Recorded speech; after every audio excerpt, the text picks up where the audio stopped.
Bismillahirrahmanirrahim. Assalamualaikum warahmatullahi wabarakatuh. Waalaikumsalam warahmatullahi wabarakatuh. Sehat teman-teman? Alhamdulillah. Bahagia hari ini? Wih, bahagia sekali. Emang habis dapat apa kalian? Tiba-tiba bisa bahagia gitu? Dapat rezeki, luar biasa. Barista habis dapat apa kamu? Bahagia banget hari ini. Habis dapat apa? Dapat hikmahnya. Oke, nggak apa-apa ya. Baik, tapi hari ini kita nggak akan sedang bahas tentang kita dapat apa. Kita hari ini tetap akan melanjutkan perkuliahan Islam dan media. Kemarin kita sudah bahas tentang apa, teman-teman? Ideologi media. Oke, ada yang masih ingat apa itu ideologi media? Nilai yang dianut? Keyakinan, kepercayaan. Asumsi, ide, gagasan. Itu kan baru ideologi. Kalau ideologi media berarti apa? Seperangkat nilai kepercayaan. Yang dianut oleh media. Oke, seperangkat nilai atau kepercayaan yang dianut oleh suatu media. Dan saya tegaskan lagi bahwasanya ideologi media itu juga berpengaruh terhadap program-program ataupun konten yang disampaikan oleh media tersebut. Baik itu konten beritanya ataupun konten entertainnya, ya, itu semua juga berpengaruh dari ideologi medianya tersebut. Atau bahkan juga selain dari ideologi media, itu ada pengaruh dari si penulis atau editornya, ya, atau tim kreatifnya tersebut. Itu juga akan berpengaruh terhadap sajian-sajian yang disampaikan oleh medianya tersebut. Itu ya teman-teman ya.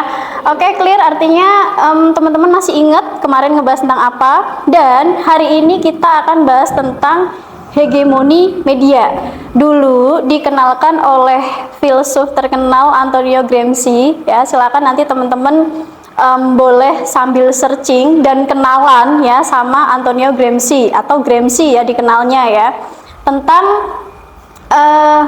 perbedaan kelas ya, perbedaan kelas atau perbedaan masyarakat, kelas buruh ya, kelas profesional dan sebagainya. Nanti teman-teman boleh sambil browsing. Itu hegemoni ya. Tapi kalau media ya seperti teman-teman tahu bahwasanya media itu adalah medium. Cuman untuk saat ini ya, hegemoni media itu menjadi salah satu subteori yang dia nggak bisa dipisah ya. Ibarat kayak rumah sakit, ya udah rumah sakit gitu kan, rumah makan gitu kan, itu nggak bisa dipisah. Nggak bisa kemudian rumah sendiri, makan sendiri, rumah adalah tempat tinggal, hal yang harus dipenuhi itu nggak bisa. Jadi sudah menjadi satu kata kunci rumah makan gitu. Sama hegemoni media juga gitu. Dan hegemoni media di sini adalah media ya. Media itu didominasi ya atau dikuasai oleh siapa? Oleh yang pertama otomatis ada kepentingan pemilik media. Ya. Terus yang kedua ada kepentingan bisnis atau kepentingan ekonomi. Ya kan? Kan nggak mungkin media massa itu hanya menyampaikan informasi, itu enggak ya. Jadi mereka ada selain bertujuan menyampaikan informasi, mereka juga gimana caranya harus bisa tetap eksis ya kan. Maka tadi yang kedua ada kepentingan ekonomi atau kepentingan bisnis. Kemudian yang ketiga, ini yang kemudian agak menjadi problematika, yaitu kepentingan politik ya, kepentingan politik. Teman-teman ingat atau tahu Mars Perindo? Tahu ya? Mungkin bukan cuma teman-teman, bisa jadi adik-adik kalian itu juga pasti lebih apal Mars Perindo daripada lagu Indonesia Raya, ya kan? Nah, payah banget gak sih? Nah, pokoknya sekarang media itu luar biasa kuat, media itu luar biasa memiliki power, ya kan? Sampai kemudian ketika Mars Perindo di-play ya, itu adik-adik kita di rumah itu udah yang langsung marilah seluruh gitu kan. Saya aja juga ikut apal gitu kan. Nah, Mars Perindo tersebut itulah salah satu contoh real, salah satu contoh nyata media sedang menghegemoni publik.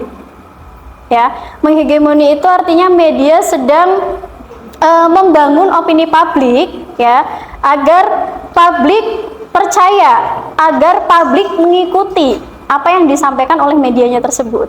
Baik, jadi salah satu tujuan hegemoni media adalah agar publik mengikuti dan juga menentukan, memilih apapun yang disampaikan oleh media, ya. Jadi media itu sekarang posisinya menjadi hal yang paling diminati dan juga hal yang paling ditakuti. Ada satu teori menyampaikan bahwasanya media itu menjadi kekuatan keempat setelah legislatif, yudikatif, eksekutif, ya kan? Nah, itu membuktikan bahwasanya power atau kekuasaan media itu luar biasa gede gitu kan. Karena semuanya itu harus ingin menguasai media.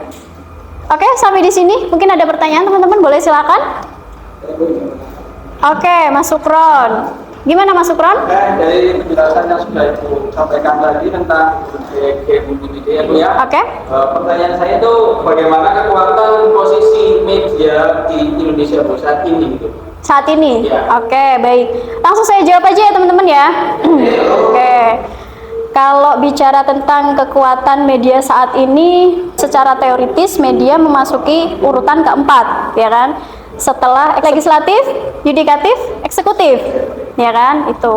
Itu secara teori, ya. Namun sejauh pengamatan saya pada saat ini, media itu memiliki posisi pertama setelah Tuhan Yang Maha Esa.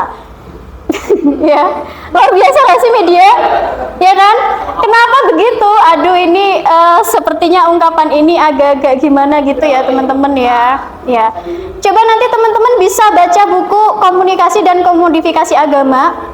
Itu penulisnya Idi Subandi. Di situ menyampaikan media sebagai Tuhan, media itu sebagai cermin, ya, media itu sebagai ritual dan sebagainya. Jadi semuanya itu berkaitan dengan media. Bahkan saat ini pun juga kita didikte oleh media. Buktinya apa? Buktinya ya kan? Buktinya sebelum tidur atau bahkan setelah bangun tidur, yang kita cari biasanya apa? Nah, HP kan? Nah, entah itu untuk ngecek ada notifikasi dari mana. Selain itu juga kita mau ngecek jam berapa ya sekarang, gitu kan? Nah, jadi posisi kekuatan media itu luar biasa sekali. Gitu ya Mas Sukron ya. Bisa diterima ya teman-teman ya. Baik, ada lagi mungkin? Boleh silakan. No. Tadi kan membahas tentang ekonomi media. Oke. Kalau misal dari kalangan media TV, itu kan ada salah satu TV yang hegemoni media. Hegemoni, oke. Media. Baik. Itu kan ada MNC TV ya. Nah, selain MNC TV ada nggak sih media TV lainnya yang juga melakukan hal yang sama? Oke, baik. Terima kasih No Murti.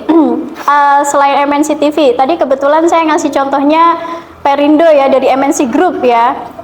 Dan ternyata Mars Perindo itu juga bukan hanya disampaikan di MNC TV, tapi juga ada di RCTI, Global TV, iNews juga. Oh ya, iNews termasuk ya. Dan sampai dengan saat ini ada juga TV baru. Dulu itu ada di tahun 2018, namanya Dikdaya TV, tapi sekarang sudah beralih menjadi Garuda TV. Tahu ya Garuda TV ya? Nah, dan you know what, Garuda TV itu punya siapa teman-teman, ada yang tahu? Nggak tahu?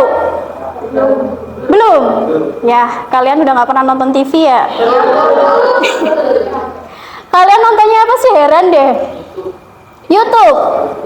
TikTok, oke ya. Jadi Garuda TV itu pemiliknya adalah presiden terpilih kita saat ini, Prabowo Subianto ya. Dan direktur eksekutifnya itu dipegang oleh Sudaryono, yaitu tokoh partai politik juga di Gerindra ya. Jadi konglomerasi media di sini juga memainkan peran penting untuk dia bisa menghegemoni publik atau menghegemoni media itu sendiri. Nah, PR kita di sini sebagai insan KPI adalah gimana caranya kita bisa mengedukasi ke diri sendiri minimal ya, untuk bisa kritis atau minimal kita paham, oh yang disampaikan oleh media ini memang real demikian atau settingan atau bagaimana ya. Jadi jangan yang kemudian percaya gitu aja teman-teman ya. Pokoknya yang berhubungan dengan media itu nggak ada yang beneran bener ya, realitasnya demikian ya kan, semuanya settingan. Yang nggak settingan itu adalah penghambaan kita terhadap Tuhan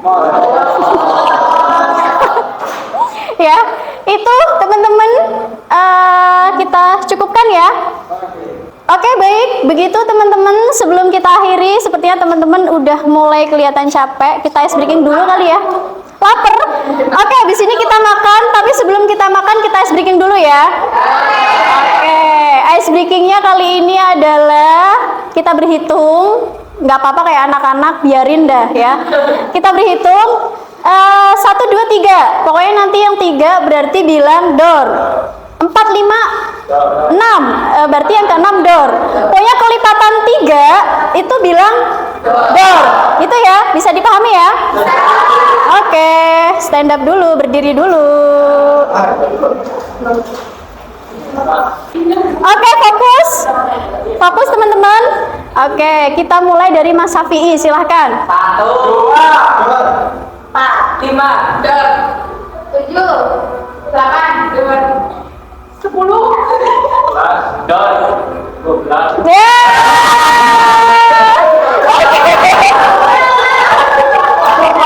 Oke, cukup. Terima kasih, tepuk tangan untuk kita semua. Jadi kesimpulannya adalah, intinya hegemoni media itu berbicara tentang dominasi atau pengaruh kuat media massa yang dimiliki oleh media tersebut ya. Kayak contoh tadi MNC TV, Garuda TV, atau RCTI TV dan sebagainya ya kan. Untuk tujuannya apa? Agar membentuk ya, mengendalikan dan juga mengarahkan opini publik. Jadi tujuan utamanya atau sasaran utamanya itu adalah tetap untuk masyarakat atau publik. Gitu ya teman-teman? Cukup ya? Oke, sebelum kita akhiri, mungkin kita cek terlebih dahulu seberapa jauh pesan dan kesan teman-teman di perkuliahan kita sore kali ini. Oke, sebelum kita akhiri, kita minta testimoni dari teman-teman dulu. Seberapa jauh pemahaman teman-teman tentang materi yang udah kita bahas, atau mungkin boleh berkomentar tentang hari ini kuliahnya seru, sedih, atau membosankan, atau menyebalkan. Boleh silakan. Siapa yang mau kasih testimoni? Boleh silakan. Nafi gimana? Tadi kan ibu menyampaikan tentang hegemoni media. Itu yang saya tangkap dari materi yang disampaikan. Oke. Paling 1 aja ya Bu. Boleh. Contoh dari hegemoni itu ada MNC Group, kalau itu masuk ke negara tersebut. Terus untuk perkuliahannya asik, tapi berisik ya Bu. Berisik. Karena di bawah ada Cek sound. Oke. Terus perkuliahan sore hari ini belum hujan, moodnya jelek, tapi ya nggak apa lah Bu. Tadi ada experience juga, asik, ya lumayan bikin pertanyaan sedikit. Oke. Gimana? Perkuliahan yang sore ini, yang pada sore hari ini itu sangat menggembirakan sekali ya. Itu. Karena dalam penyampaian materi yang pada sore hari ini itu sangat jos. Oke, thank you. Mohon maaf atas segala kekurangan. Semoga berkah, barokah, manfaat. Oke, thank you teman-teman. Terima kasih partisipasinya sampai 2 kali ya. Wassalamualaikum warahmatullahi wabarakatuh.